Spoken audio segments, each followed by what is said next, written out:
ಆ ದೇಶದಲ್ಲಿ ವಿವಿಧತೆಯಲ್ಲಿ ಏಕತೆಯನ್ನು ಕಾಣತಕ್ಕಂಥ ನಮ್ಮ ದೇಶ ಅಂತಕ್ಕಂಥದ್ದು ಒಂದು ಹಲವಾರು ಹೂಗಳಿಂದ ಕೂಡಿಕೊಂಡಿರ್ತಕ್ಕಂಥ ಒಂದು ಸುಂದರ ಉದ್ಯಾನವನ ಥರ. ಆ ಉದ್ಯಾನವನದಲ್ಲಿ ಅರಳಿದ ಸುಂದರ ಹೂಗಳು ನಾವುಗಳು.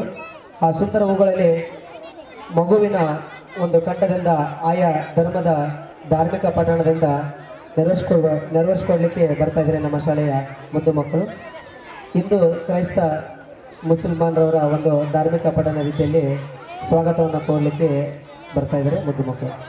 ಶ್ರೀ ಭಗವದ್ಗೀತಾ 9ನೇ ಅಧ್ಯಾಯ.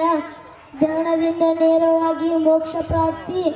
ಅನನ್ಯ ಚಿಂತಯಂತೋ ಮಾಮೇ ಜನ ಪರಿಪಾಸತೆ ತೇಷಾಂ ನಿತ್ಯಾಭಿಯುಕ್ತಂ ಯೋಗಂ ಕ್ಷೇಮಂ ವಾಮ್ಯಂ. ತಾತ್ಪರ್ಯ: ಯಾರು ನನ್ನನ್ನು ಸದಾಕಾಲ ಬಿಡದೆ ಚಿಂತಿಸಿದ್ದರೆ ಅವರ ಸಾಧನ ಜೀವನವನ್ನು ನಾನು ನೋಡಿಕೊಳ್ಳುತ್ತೇನೆ. ಶ್ರೀಕೃಷ್ಣ.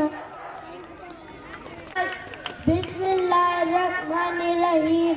ಹುವಲ್ಲಾಹು ಅಹದ್ ಅಲ್ಲಾಹು ಸಮದ್ ಲಂ ಯಲಿದ್ ವಲಂ ಯೂಲದ್ ವಲಂ ಯಕುಲ್ ಲಹು ಕುಫುವನ್ ಅಹದ್.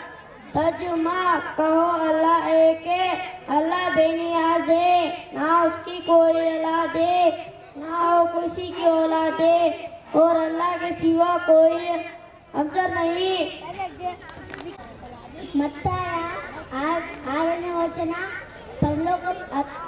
ಪರಲೋಕದಲ್ಲಿ ನಮ್ಮ ತಂದೆ, ನಿನ್ನ ನಾಮ ಪರಿಶುದ್ಧೀಕರಿಸಲ್ಪಡಲಿ, ನಿನ್ನ ರಾಜ್ಯ ಬರಲಿ, ನಿನ್ನ ಚಿತ್ತ ನಡೆಯುವ ಪ್ರಕಾರ ಭೂಲೋಕದಲ್ಲಿ ನೆರವೇರಲಿ.